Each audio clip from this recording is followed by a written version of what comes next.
Assalamualaikum warahmatullahi wabarakatuh. Perkenalkan nama saya Triwulansari dengan NIM 2310952226. Saya dari kelompok 24 Praktikum Sistem Kendali. Di sini saya akan menjelaskan soal responsi awal modul 2 yaitu kontrol kecepatan motor DC dengan sistem kendali lingkar terbuka dan lingkar tertutup.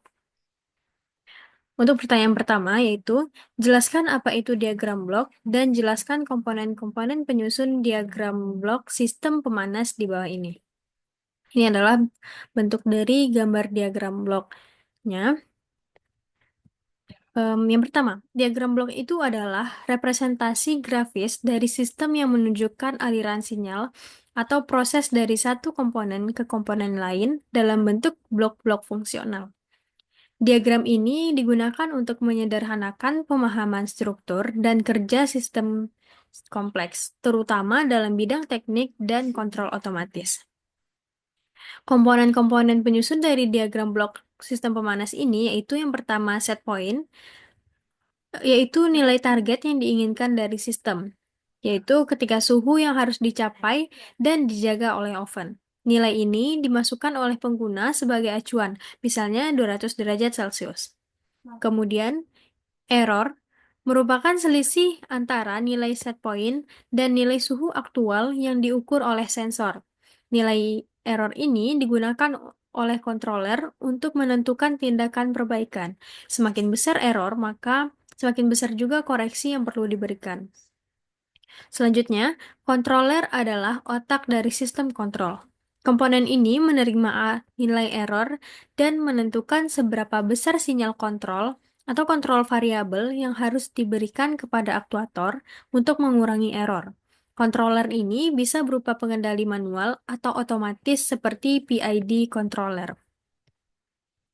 Kemudian, kontrol variabel adalah sinyal keluaran dari controller yang dikirim ke aktuator. Sinyal ini mengatur seberapa besar pemanasan yang harus diberikan agar suhu oven mencapai nilai set point. Kemudian, aktuator atau heating element adalah komponen yang mengubah sinyal kontrol menjadi aksi fisik. Dalam sistem pemanas, aktuator berupa elemen panas yang menghasilkan panas sesuai perintah dari controller. Kemudian, output atau heat adalah panas yang dihasilkan oleh aktuator dan disalurkan ke oven. Panas ini mempengaruhi suhu di dalam oven, yang merupakan variabel yang ingin dikontrol. Kemudian, proses atau oven adalah bagian dari sistem yang menjadi objek pengendalian. Dalam konteks ini, oven menerima panas dari aktuator dan merespons perubahan suhu sesuai dengan energi yang diberikan. Kemudian, disturbances adalah gangguan eksternal yang mempengaruhi suhu di dalam oven, seperti angin luar, perubahan suhu ruangan, atau pintu oven yang terbuka. Gangguan ini bisa menyebabkan penyimpangan dari suhu target. Kemudian, kontrol variabel atau temperatur adalah suhu dalam oven yang dikendalikan oleh sistem. Suhu ini dipantau secara terus-menerus agar tetap sesuai dengan set point meskipun ada gangguan. Kemudian, temperatur sensor adalah alat yang mengukur suhu aktual dalam oven. Sensor ini mengirimkan nilai suhu atau proses variabel ke controller sebagai umpan balik. Kemudian, proses variabel adalah suhu aktual yang diukur oleh sensor. Nilai ini dibandingkan dengan set point untuk menghitung error dan menentukan tindakan pengendalian selanjutnya. Kemudian, feedback loop atau umpan balik adalah jalur yang membawa nilai PV kembali ke controller. Komponen ini menjadikan sistem sebagai kontrol tertutup yang mampu menyesuaikan diri secara otomatis terhadap perubahan dan gangguan. Selanjutnya, untuk pertanyaan kedua, jelaskan pengertian blok diagram dan fungsi alih dari sistem lingkar terbuka dan sistem kendali lingkar tertutup. Yang pertama itu sistem lingkar terbuka. Sistem kendali lingkar terbuka atau open loop system adalah sistem kendali di mana keluaran tidak memberikan pengaruh atau umpan balik terhadap aksi kontrol ataupun masukan sistem. Dengan kata lain, keluaran sistem tidak digunakan untuk mengoreksi atau mengubah sinyal masukan. Sistem ini bekerja berdasarkan kalibrasi awal dan tidak dapat menyesuaikan diri terhadap perubahan atau gangguan selama proses berlangsung. Ini adalah gambar diagram bloknya. yaitu masukan berupa RS, kemudian sistemnya GS, dan keluarannya berupa YS. Dapat em, ditentukan fungsi alihnya yaitu GS per RS sama dengan GS. Kemudian yang kedua itu sistem kendali lingkar tertutup. Sistem kendali lingkar tertutup atau closed loop system ini adalah sistem kendali yang nilai keluarannya diumpan balikan ke masukan untuk dibandingkan dengan nilai referensi. Dengan adanya umpan balik ini, sistem dapat mendeteksi kesalahan atau error antara keluaran aktual dan keluaran yang diinginkan. Kemudian melakukan penyesuaian agar keluaran mencapai kondisi yang diinginkan. Sistem ini dikenal juga sebagai sistem kendali umpan balik atau feedback control system. Ini adalah gambar diagram bloknya, di mana em, RS berupa input dikurang dengan hasil umpan balik dari YS, dihasilkan yaitu ES, kemudian dimasukkan ke GS, dan dihasilkan keluaran YS yang akan masuk ke umpan balik HS, dan kemudian balik ke awal untuk membentuk sistem tertutup. Dari gambar diagram blok ini didapatkan fungsi alih yaitu YS per RS sama dengan GS dibagi dengan 1 ditambah GS kali HS. Kemudian untuk pertanyaan ketiga, jelaskan apa itu konstanta pengalih atau KP beserta fungsi dan pengaruhnya terhadap sistem kendali lingkar terbuka dan sistem kendali lingkar tertutup. Yang pertama, konstanta pengali atau KP, atau disebut juga dengan proportional gain, adalah nilai tetap yang digunakan dalam sistem kontrol proporsional untuk mengatur besar sinyal kendali berdasarkan besar kesalahan atau error antara nilai masukan set point dan keluaran output. Semakin besar nilai KP, maka semakin besar pula sinyal kendali yang dihasilkan terhadap error. Fungsi utama dari KP ini adalah untuk mempercepat respon sistem terhadap perubahan dan memperkecil kesalahan secara langsung. KP ini mengatur seberapa sensitif sistem terhadap error. Maka, jika semakin besar error, maka aksi koreksi dari sistem juga semakin besar. Dan KP biasanya digunakan dalam sistem kontrol jenis proporsional atau bagian dari kontrol PID atau proporsional integral derivatif. Pengaruh KP kepada sistem kendali lingkar terbuka. Pada sistem kendali lingkar terbuka, KP hanya berfungsi sebagai penguat sinyal masukan tanpa memperhatikan hasil keluaran. Karena tidak ada umpan balik, sistem tidak dapat menyesuaikan diri terhadap gangguan atau kesalahan. Nilai KP yang terlalu besar dapat menyebabkan output sistem terlalu besar, meskipun tidak menjamin bahwa hasil akhir tidak akan sesuai dengan apa yang diharapkan. Kemudian, pengaruh KP kepada sistem kendali lingkar tertutup. Dalam sistem lingkar kendali tertutup, KP berperan penting dalam menentukan kecepatan dan ketepatan sistem dalam mencapai nilai yang diinginkan.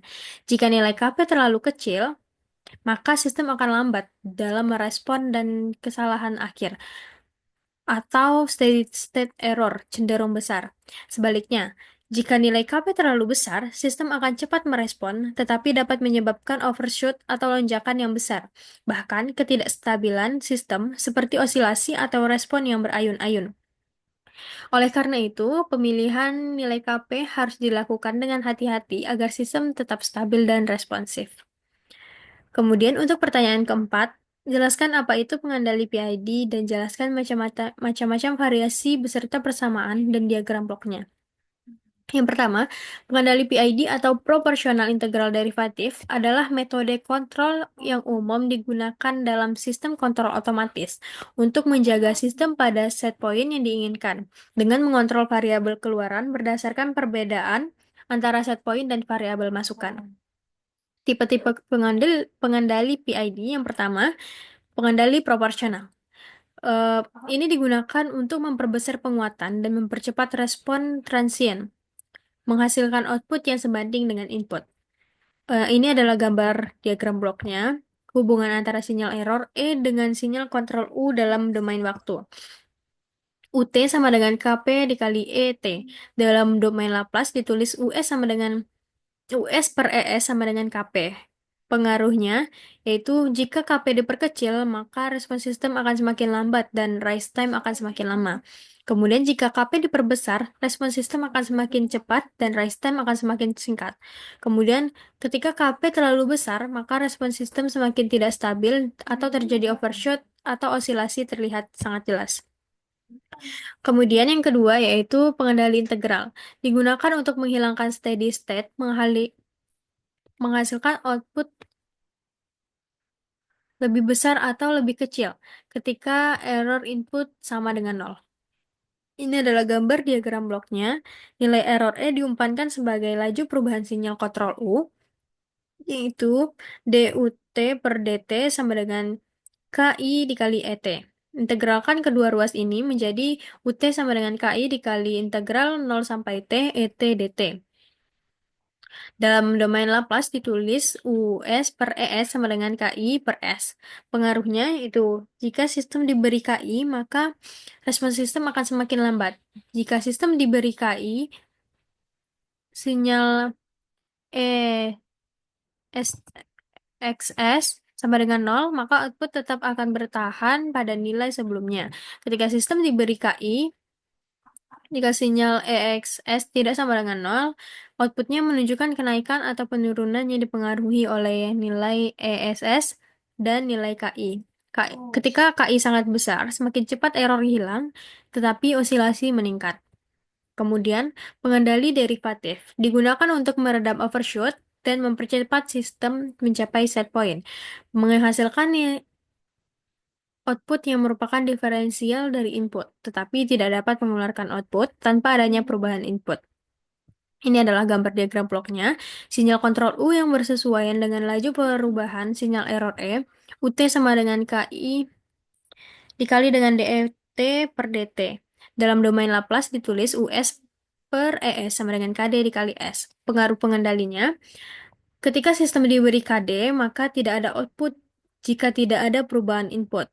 Kemudian jika sistem diberi KD, nilai error berubah terhadap waktu. Output tergantung nilai KD dan laju perubahan error. Kemudian ketika KD ditingkatkan, stabilitas meningkat, overshoot berkurang. Kemudian selanjutnya, pengendali proporsional integral digunakan untuk mengoptimalkan kerja dari pengendali proporsional. Ini adalah gambar diagram bloknya. UT sama dengan KP dikali ET ditambah KP per TI integral 0 sampai T ET DT. Dengan KP adalah suku penguatan proporsional dan TI merupakan waktu integral. Dalam domain Laplace ditulis US per ES sama dengan KP dikali 1 ditambah 1 per T 1 S sama dengan KP dikali 1 ditambah TIS per TIS. Pengaruhnya, jika sistem diberi pengendali PI, maka yang pertama, respon sistem menjadi lebih baik atau tidak mengembalikan error pada nilai 0, tetapi menjaga nilai konstanta sepanjang T, atau overshoot tinggi. Kemudian, selanjutnya, pengendali proporsional derivatif digunakan untuk mengoptimalkan kerja dari pengendali proporsional. Ini adalah bentuk gambar diagram bloknya. UT sama dengan KP dikali ET ditambah KP dikali TD dikali DET per DT. Dengan KP adalah suku penguatan proporsional dan TD merupakan waktu derivatif. Dalam domain Laplace ditulis US per ES sama dengan KP dikali 1 ditambah TDS. Pengaruhnya, jika sistem diberi pengendali PD, maka pengaruhnya dapat berupa yang pertama, respon sistem menjadi sangat cepat. Yang kedua, bekerja saat nilai errornya berubah. Atau yang ketiga, overshoot rendah. Dan yang terakhir yaitu pengendali proporsional integral derivatif menggabungkan pengendali proporsional, integral, dan derivatif. Ini adalah gambar diagram bloknya. UT sama dengan KP dikali ET ditambah KP per TI integral 0 sampai T ET DT ditambah KP TD dikali DET per DT. Dengan KP adalah suku penguatan proporsional, TI merupakan waktu integral dan TD merupakan waktu derivatif. Dalam domain Laplace ditulis US per ES sama dengan KP dikali 1 ditambah TIS ditambah TI TDS kuadrat per TIS. Pengaruhnya yaitu jika sistem diberi pengendali PID, maka respons transien menjadi lebih baik, atau ESS hilang atau overshoot-nya rendah. Kemudian, untuk pertanyaan yang kelima, jelaskan parameter tanggapan peralihan sistem Orde 2. Yang pertama, time constant atau TC. Waktu yang adalah waktu yang dibutuhkan oleh sistem untuk mencapai nilai 63,2% dari nilai akhirnya. Yang kedua yaitu rest time atau TR. Adalah waktu yang dibutuhkan oleh sistem untuk mencapai nilai 0% sampai 100%, 10% atau sampai 90%, dan 5% sampai dengan 95% dari nilai akhir. Yang ketiga yaitu settling time atau TS. Adalah waktu yang dibutuhkan sistem untuk mencapai 5% atau 2% atau 0,5% di sekitar nilai akhir. Yang keempat, delay time atau TD adalah waktu yang dibutuhkan oleh respon untuk mencapai 50% dari nilai akhir pertama kali. Yang kelima yaitu maksimum persen overshoot atau MP adalah nilai puncak maksimum dari respon sistem yang diukur dari nilai sistem saat kondisi steady state persen MP sama dengan CTP dikurang C0 tak hingga dikali 100%.